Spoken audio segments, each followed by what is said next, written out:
Bom dia, Fatorelli. E vou perguntar de novo para você, quanto é que o governo vai ter no ano que vem para pagar juro para banqueiro e para investir em educação para as nossas crianças e saúde para a população? Bem-vinda, Fatorelli. Muito grata, Panunzio. Um prazer enorme estar com você aí na TV Democracia, com toda a equipe maravilhosa que vocês têm aí. É uma alegria estar de volta a esse programa, né? Muita saudade de vocês e dessa oportunidade, né, que a TV Democracia dá para a gente levar essas informações que a Auditoria Cidadã tem buscado investigar e revelar, né? Porque a gente só trabalha com dado oficial, a gente simplesmente revela os dados que muitas vezes a grande mídia não mostra, né? Distorce, esconde, e a TV Democracia nos dá essa oportunidade de mostrar. Com muito prazer. Fatorelli, vamos lá entrar no assunto logo, porque nós temos hoje pouco tempo aqui, e eu queria muito ouvir você pelo seguinte, nós estamos elegendo, provavelmente, no primeiro turno, Lula, e ele vai chegar no ano que vem, vai pegar um descalabro na gestão do orçamento, né? Adicionalmente, ele tem lá o teto de gastos, que é um inimigo da rubrica investimentos, por exemplo, e não tem dinheiro, porque o Brasil vive, outra vez, uma enorme crise econômica, com juros lá em cima, a inflação ainda que convergindo para a meta, longe dela. Como é que vai ser o ano que vem, na sua opinião? Olha, Panunzio, em primeiro lugar, a gente tem que ver que crise é essa que está aí, né? É uma crise claramente produzida pela política monetária do Banco Central. Essa alta dos juros, o Banco Central já elevou a Selic a 13,75%. Ela não tem justificativa econômica, porque a justificativa falsa que o Banco Central apresentou para a população foi a necessidade de controlar a inflação. Só que a inflação foi provocada principalmente pelo aumento do preço dos combustíveis por conta da política de paridade de importação colocada pela Petrobras, como se nós importássemos todos os combustíveis que consumimos aqui, o que é fictício, e aumentando o preço de combustíveis, você simplesmente aumenta o preço de tudo, porque no Brasil, desse tamanho, o frete, fora a participação de derivados do petróleo em inúmeros produtos, medicamentos, etc. Então, a principal causa da inflação foi essa disparada do preço de combustíveis, possibilitando aí a distribuição de lucros para acionistas.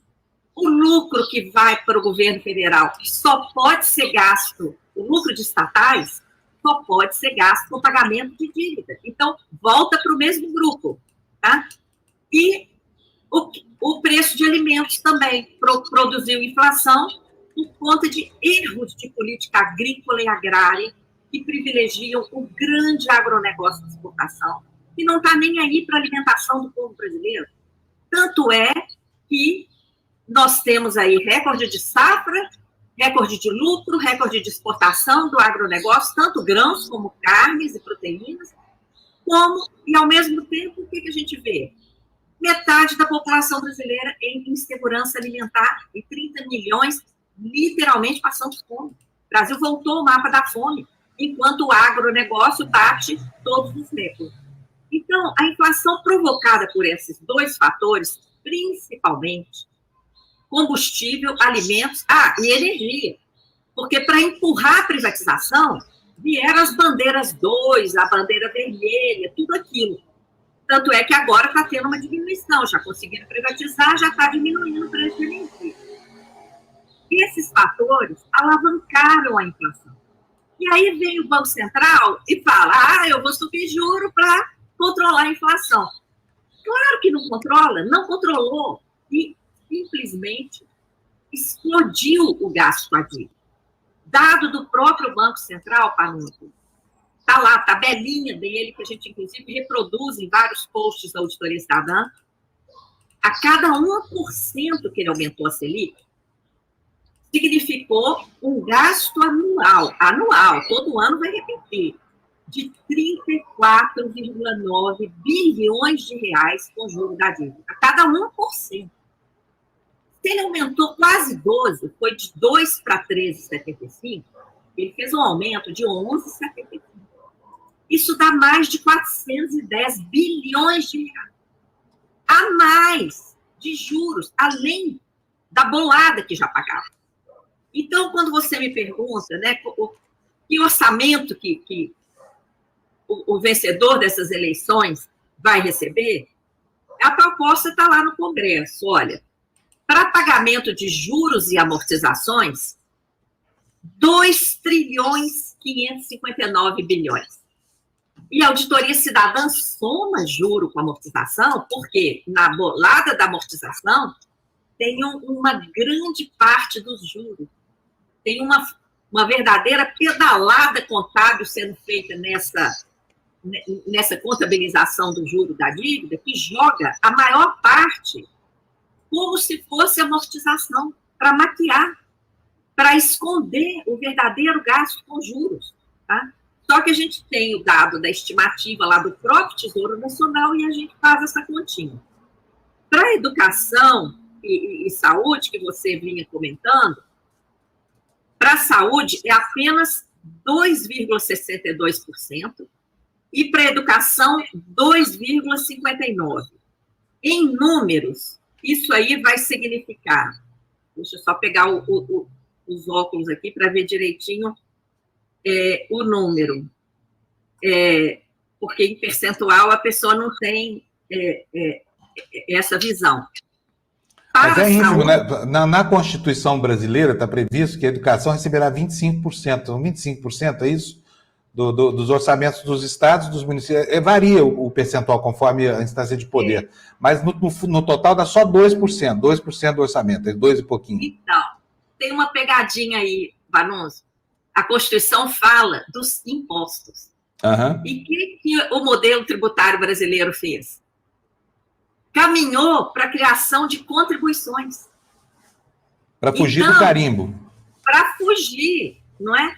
Então, tem vários subterfúgios aí que levam a essa distorção. Então, para a saúde, é 131 bilhões. Nós fizemos uma conta comparando os orçamentos desde 2015. Todo mundo lembra que 2015 foi um ano de crise, de queda do PIB. 2015 e 2016, o PIB brasileiro encolheu 7%. Nós não podemos esquecer isso. Foi o ano daquela crise brutal. Então, nós comparamos de 2015 para cá, pegamos todos os orçamentos, colocamos o valor atualizado pelo IPCA, para comparar valores constantes. Você sabe o que aconteceu com o orçamento da saúde, comparando o que foi gasto em todos esses orçamentos, de 2015 a 2021? Deixamos 2022 fora, porque ele ainda não foi terminado. Mas comparamos 2015 a 2021, fizemos uma média e comparamos com o que está previsto para 2023. A saúde perdeu 22,27 bilhões de reais. Olha bem. De quanto que é o orçamento total, Fatorelli? O orçamento... De 27 a 260, são mais de 10% das verbas, é isso? Olha, o orçamento total previsto para 2023, está lá no projeto de lei orçamentária, LOA, é 5 trilhões e 31 bilhões. Uhum. Eu posso mandar, inclusive, esse gráfico aí para você, de 2031, de 2023, e tem esse dado de 5 trilhões e 31 bilhões, que é o PILOA, é o projeto de lei orçamentária. Às vezes, Panúncio, o que sai na mídia, deixa eu mandar aqui para você, que talvez você consiga colocar aí na tela, para as pessoas visualizarem. Na mídia, o que eles fazem? Não publicam o dado da dívida. Então, eles fazem outros percentuais. Eles publicam o gráfico sem considerar o gasto com a dívida, coloca só o gasto das despesas primárias. Aí você tem uma distorção brutal, porque o gasto com a dívida tem que ser considerado. E muita gente fala que não coloca, Panúncio, porque A dívida seria meramente rolada, todo gasto com a dívida seria pago com títulos emitidos. Isso é outra mentira que a Auditoria Cidadã tem denunciado. Por exemplo, o lucro das estatais vai para pagar a dívida, isso não é título emitido. A venda de privatizações aí vai para pagar a dívida, isso também não é título emitido. Todo pagamento de dívida dos estados, enfim, tem várias fontes de receitas que estão sendo desviadas para pagar a dívida e que poderiam estar sendo empregadas em saúde, educação, mas nós estamos amarrados num modelo que privilegia o rentismo. Então, assim, além desse orçamento, nós temos mantido mais de 5 trilhões de reais em caixa. No caixa do Banco Central, no caixa único do Tesouro Nacional e em reservas internacionais. Dinheiro vivo, na gaveta. Mas tudo isso também está reservado para o rentismo. Então, por isso, é que para fazer uma mudança de rumo nesse país, não bastam medidas periféricas, não basta aí um auxílio, um programa aqui, um programa ali. Tem que enfrentar o modelo.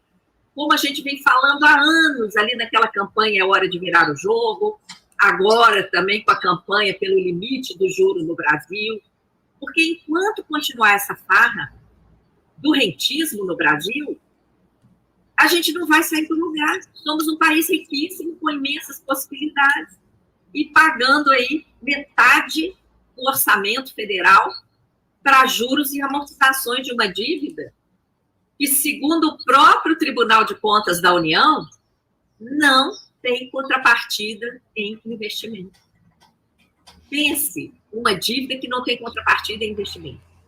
É o contrário do que o mundo desenvolvido faz. Eles têm dívida até maior do que a do Brasil. O Japão, proporcionalmente ao PIB, tem uma dívida que é o dobro da dívida do Brasil.